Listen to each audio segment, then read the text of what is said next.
there. I've had several people ask me what important maintenance items need to be addressed in the spring, and here we are. So I want to give you some spring maintenance tips. Let's get right to it.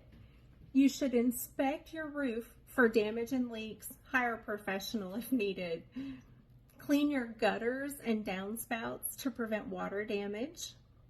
Check the exterior of your home for cracks, peeling paint, and damaged siding. Repair as needed. Service your HVAC system and replace filters. Test for proper functioning. Test and replace batteries and smoke detectors and carbon monoxide detectors. Inspect outdoor faucets and sprinkler systems for any leaks or damage. Make those repairs as needed. Maintain your lawn and garden by removing debris, overseeding, fertilizing, and trimming. Have your chimney inspected and cleaned by a professional.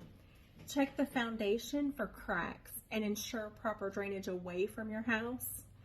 Schedule a pest control inspection to address any potential pest problems. And always remember to refer to specific maintenance requirements for your home and your equipment. If you've been considering buying or selling a home or have real estate questions, give me a call today, Jennifer Ashley at 606-305-9342.